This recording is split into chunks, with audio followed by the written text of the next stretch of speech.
if you guys feel up to it. I think we're going to stop here and take a look at the amazing pen tool.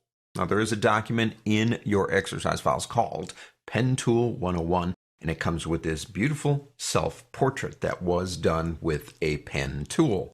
Now, you know that's really not me for one basic reason. He's wearing a tie. I haven't worn a tie in years. Let's explore the pen tool in a real basic 101 kind of way, and we'll get more detailed as these lessons progress in this chapter. Now, the pen tool is right up here. If you click and hold on the pen tool, you see a whole bunch of stuff. We'll talk about this stuff later. Go to the pen tool. When you move over, you should see a pen and an asterisk. If you see this, you are in Precision Tools. Now, you can get there either from the preferences and say, I always want to see these, or you've accidentally or on purpose pressed the cap lock key. If I press cap lock again, it toggles back. So if you don't see that, if you see the X, press your cap lock key, you'll see it. The asterisk means that we're starting something new. There is nothing we're connecting to. And if we go somewhere and click, this is just 101, just go somewhere and click. You're creating a pen point, an anchor point. Now the asterisk goes away. Now what that means is you may not see that point, but when you click, you're connecting somewhere. And if we go anywhere we want, say get right about here. Now I have smart guides off. Otherwise I'd be seeing lines telling me I'm straight or whatever. But if I hold the shift key down, it does guarantee I will go straight from one point to the other. So if I shift and then click again, I've created a straight line path. Now the cursor still does not have an asterisk. It's still following me. It says, well, what do you want to do next? Because whatever you do, I'm going to connect everything together for you.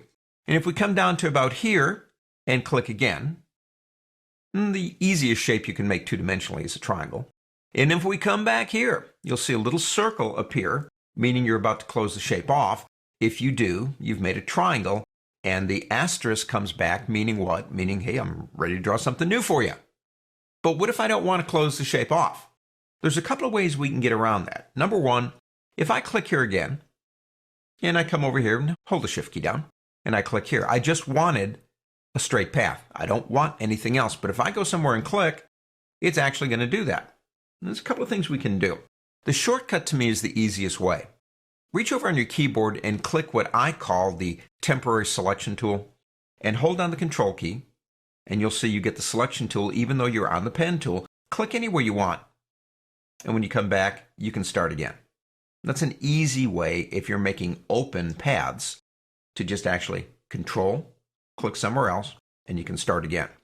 Now, if all this tool could do is draw straight lines, it would be rather boring, I want to tell you that. So what we can do is draw curves. Now, curves requires a little bit more work. What we do is say come to about here and click and drag. Now, when you do that, you're creating these direction lines off of each side of the anchor point. Think of it this way. That's pulling the curve. It's pulling the path. It's going to make it more curved if I do this, less curved if I do this. And of course, we can change this later, as you're going to see. Now, if you hold the shift key down, it guarantees it's nice and straight and up and down, but you may not want it that way either. So say I go right about here and go ahead and let go. Now, there's nothing there yet, obviously, because there's no path for it to react to.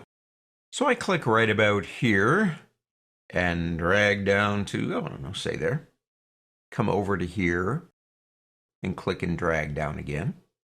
Now, if I want to stop here, I can hold my control key, my temporary selection tool, and click somewhere, and I begin to get a wavy line.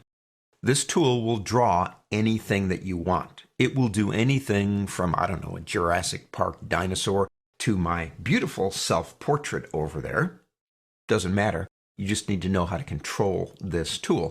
And that's what we're going to get into in this chapter. On to the next.